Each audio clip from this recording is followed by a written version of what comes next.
All right, welcome to another episode of ZBrush on the iPad. Now, today I want to kind of show you a technique for creating complex parts like this, where it's all one piece. There's holes within it, different cuts, levels, and obviously, like everything, there's multiple ways to create something like this, but today we're going to do it using the ShadowBox.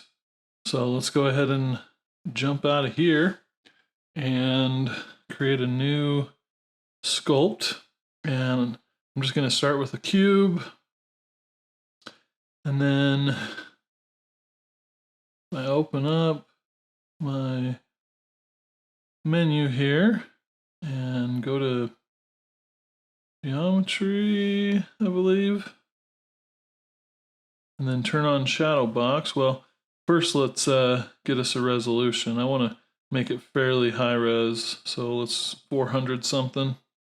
Hit go, and then right now, I had the cube on the screen, and it created this box around it. And so what I want to do is, using my mask tool here, I want to draw a shape outside of the geometry to zero it out. So now we've got a blank stage here for our shadow boxing. And so this is fun. Basically, we create geometry, 3D geometry, with masks. And it's kind of like going back to the days of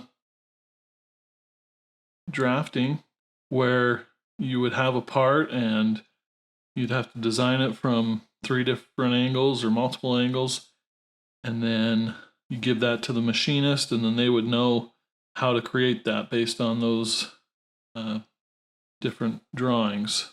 So that's kind of what this is like. I'm going to go ahead and turn off the perspective so that when I snap to different view, it'll be flat, orthographic. And obviously, if you know what you're doing, you know what you want to create, that's always a good way to start. But we're just freestyling here. We're just going to have fun. So I'm going to grab my mask. I'm going to pick a different mode here. I'm going to grab circle so I can make it nice and sharp. And I'm going to create it from the center. And if I want to keep it, make sure it stays a circle, it doesn't squash into an oval, I can snap the square as well. So if I snap in the center, drag it out, I've got a nice perfect circle. And look at that. That one drawing created a cylinder shape for us. So fun. Now we can change that, because it's just kind of approximating or guessing what we might want on the side view and the top view. But if we were to grab the rectangle, I'm going to turn off these modes now, and I actually want it to be thinner or thicker than that. Well, then I would just draw in here something thinner, and there it went to the other side, and it created a thinner version of that cylinder. Okay, we're having fun. Let's take it even further and say that we don't just want one cylinder, we want multiple cylinders here in this view. So we draw another shape, and you can see it got a little chopped off at the top because my mask wasn't quite tall enough, so I'm just going to redo it. Whoop. And I accidentally tapped the wall there, and it started to smooth the mask, which changed things. So there you go. We've got 2 different sized cylinders happening. Well, that's cool. Now, let's say we want to go ahead and chop off the top of this. Well, we can do that by inverting a mask. And there we go. Now we've got a chopped off cylinders. Super, super fun. And then maybe just to keep things matching for the most part, we'll come over here and chop them off from this direction. And then maybe we want to add, a cube from the top here. So do that. We're not seeing anything. Then we move over to front view here. Do the same thing. We're on mirror in this mode. Okay, we didn't quite get enough. Go like this.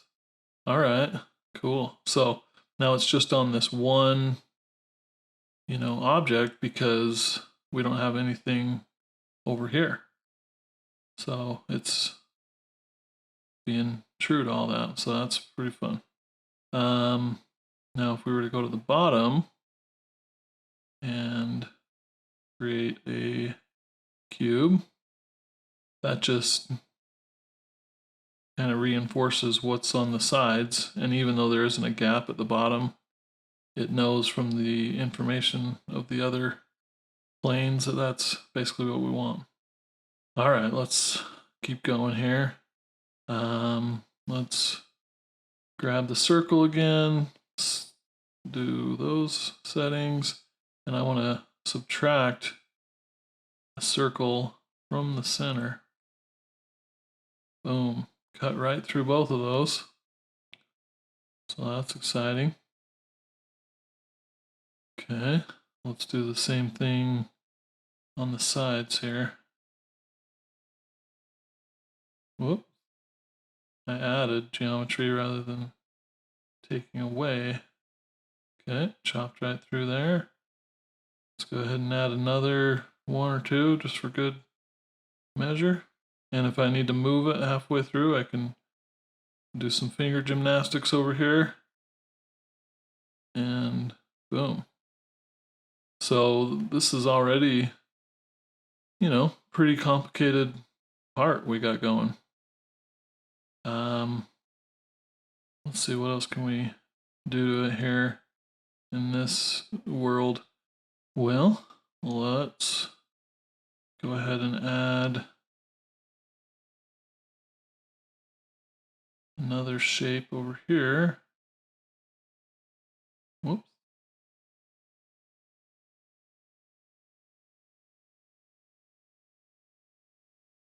Thicker piece.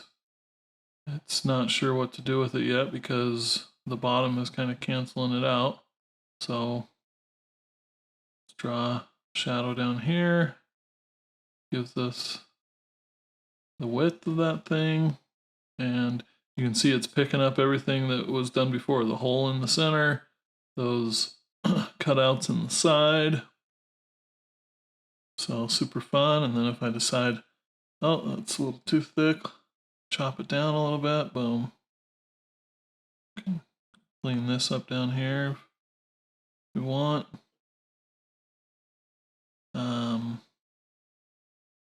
Maybe I want to add some interest up here. I'll chop out some little pieces. I don't want everything to be the same height, so we're going to chop that down because it's a certain kind of bracket or whatever.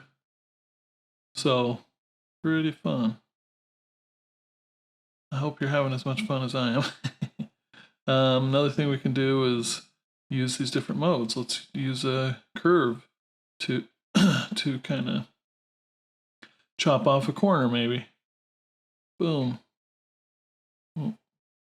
And this, these planes, they act like geometry. So if I accidentally start sculpting on them, they're gonna do that.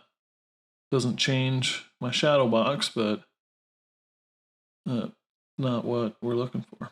So regardless. Okay, so this is cool, but I really need this piece up in the front to have parts of this bracket. So how can I do that? Well, easy. Get my rectangle mode again, and I'm gonna draw, whoops, I smoothed it. Draw a shape there, so now it's got corresponding brackets so that when we lay some elements in there, it'll be good to go. So at this point, I think I'm happy for the most part where things are going. So I'll go back to my menu, turn off ShadowBox, and lo and behold, my 3D model that I just created is still there. I can hide these planes, and at this point, you know, everything's pretty soft. So there's different ways we can firm it up. One way I found helpful is go to deformation and contrast and just hit that a couple of times. See that? Maybe we went too far. Yeah, one too far maybe. So that already sharpened things up a little bit, you know, and maybe too much. Maybe just hitting it once is good. Yeah. But that's the flexibility you have. And then you can obviously use your other tools to be like, yeah, that's, you know, I can forgive most of this, but the little pieces at the top are a little squishy. So we'll just go and actually there's this handy quick reference tool down here that I just noticed the other day. Grab my knife, okay, and then we'll just, whoops, we're in the wrong mode. I don't want lasso, I want curve. The knife curve, we'll just slice that off. And there you go, super tight. And you could go in and, you know, do that with other elements. And of course, you know, we could have used the knife tool right out of the gates and cut this all out of a cylinder, but I feel like this process gives me a little bit more flexibility. So yeah, you could go in and use that as a template and, you know, use these same type of tools and just reinforce what you did, but make it sharper with the knife cuts. That won't even do anything.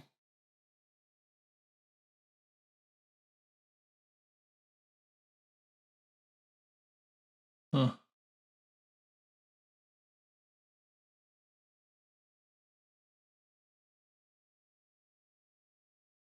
Yeah, whatever. I think it's doing something. I'm just... Oh, I didn't grab the knife tool. So it's doing something. See how it's adding all this garbage in here? And that may be what you want, you know, and there's definitely a place for that, but that's not what I was trying to demonstrate. So grab the wrong one. So let's grab knife, circle. There it is. Doot doot. Now this will function as advertised. Cut. Super clean.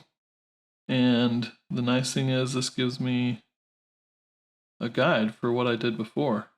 You know, this wasn't quite centered, it seems. So, whoop. Make it a little bigger. Boom. Oh, what did I do?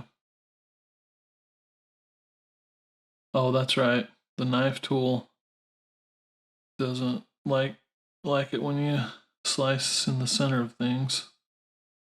I don't know why. Yeah, see, gives you a little error. So we'll have to live with that for now. We could obviously use a bowl, you know, take a cylinder and boolean that out. But just trying to show y'all what's possible what you might want to do to clean this up. So let's say, we're happy with what we've done there. Now we want to grab some of these hard surface tools and sharpen things up that way. So grabbing trim dynamic, kind of rubbing it, broadly on these pieces may get you what you want, may not. Got to be careful. Maybe H polish is the right one for this. So, there's definitely some stuff that y'all can do to clean that up. One thing I like to do as well, looks like I really messed that edge up, didn't I? Well, that's what undo is for.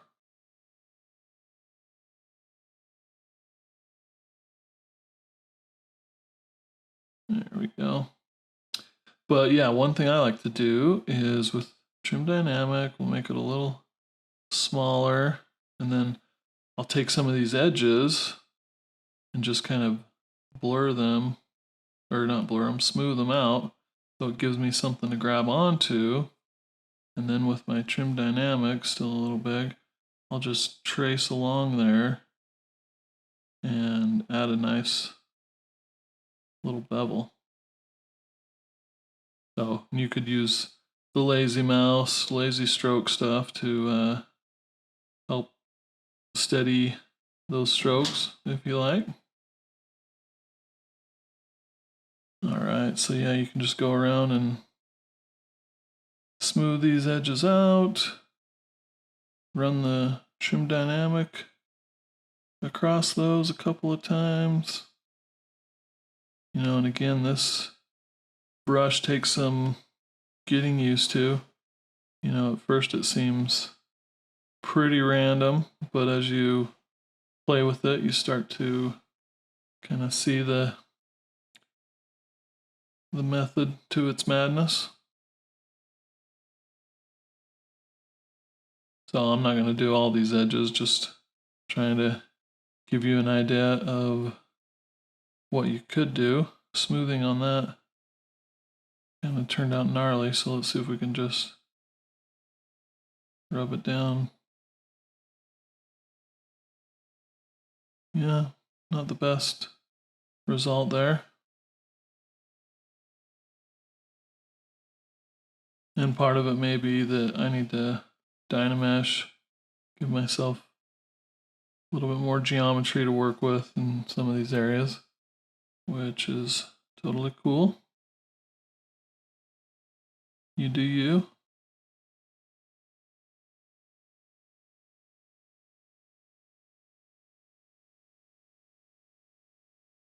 But you can see what's possible.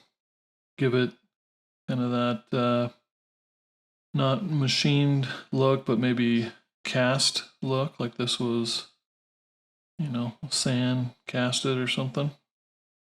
You got to turn off your sound.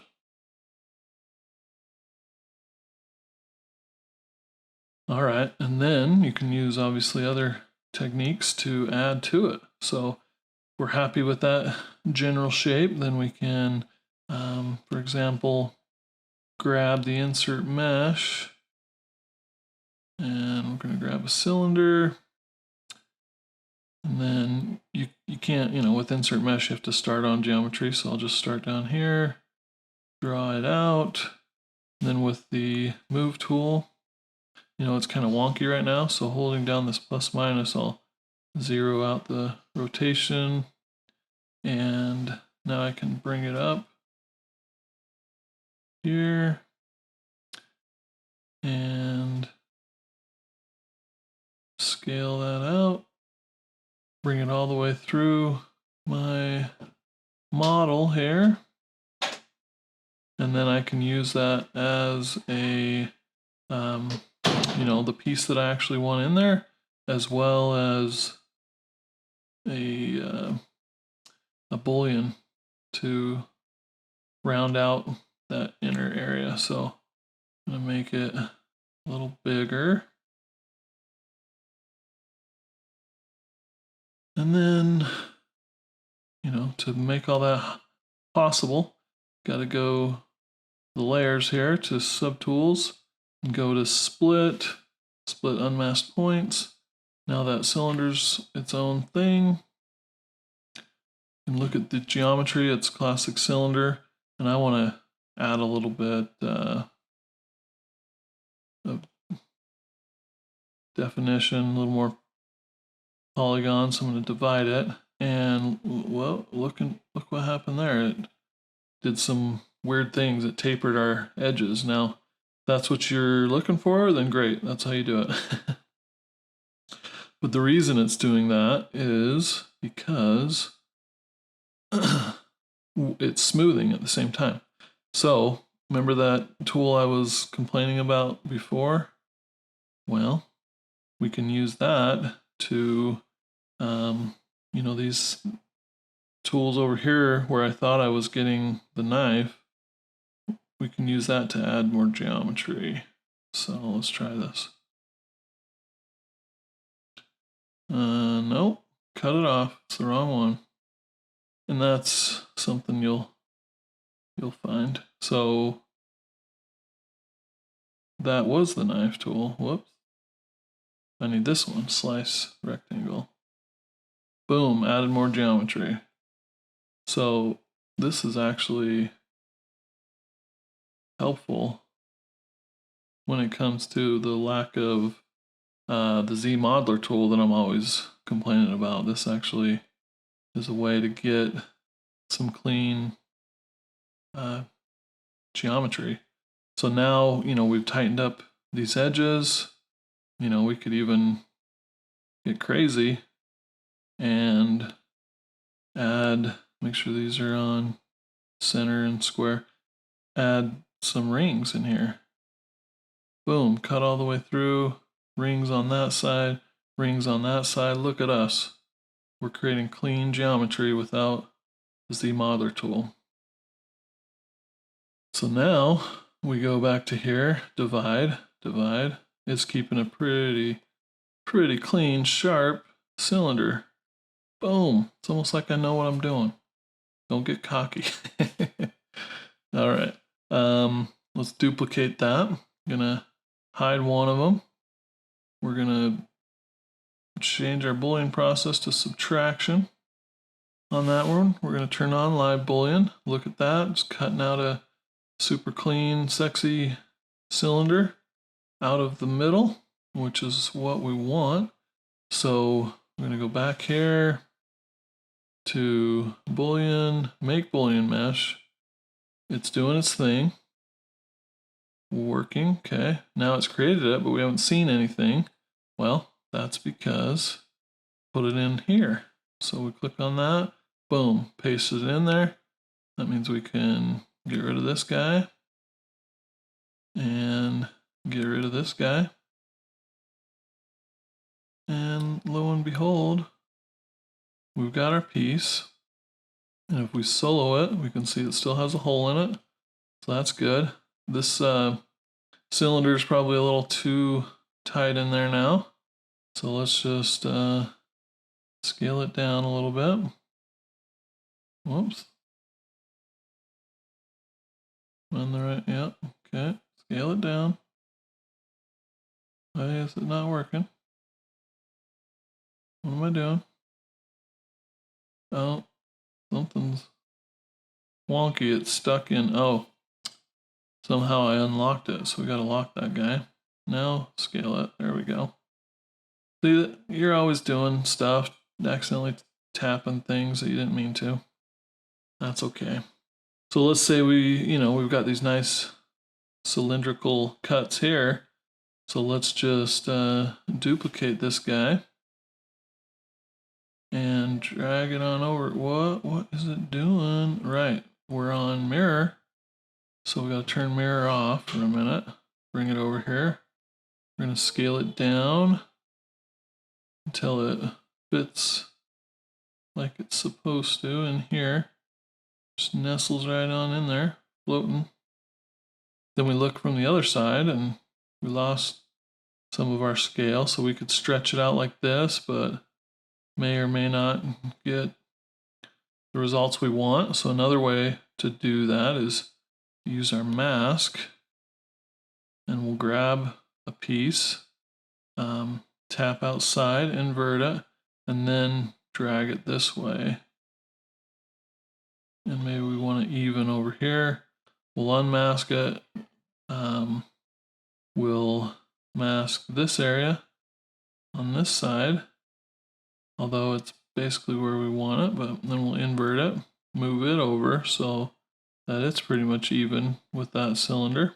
Okay, then unmask it, and we've got us a decent smaller cylinder. Okay, let's duplicate it a different way by holding this down, and what that does is keeps it part of the same subtool. If it were going to do what I expect it to do.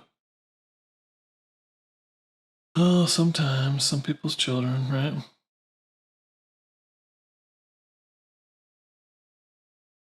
Am I doing the right one, or is it this one? Nope, doing the right one. Alright, not sure why that doesn't want to duplicate. Is it a live boolean thing? Oh, we turned live boolean off. Alright, well that's fine. We've got backups, so we'll duplicate it the normal way. Move this back up into there. Move it into position. Zoom on in. And you can see I'm locking my view by holding down the shift button up here when I'm rotating. Shift, snap. You can also do that by hitting this gentleman up here. You know, you want it to go to the side, but oh, it's 3/4 side, boom, that. So different ways to do different things. But now, you know, how do we get those over there? Well, first I'm going to go ahead and merge this guy down. Hit OK.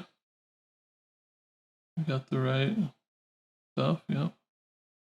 Okay, we'll duplicate that again. And we will go to their menu, deformation, all the way back up to the top, mirror on the X. That with multiple, okay.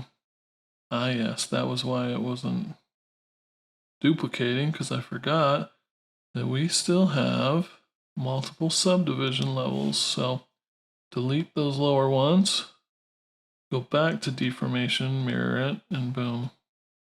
We're in business. We've got all those pieces happening, and we've created something that is, you know, more detailed than what it would have been had we done it a different way, probably.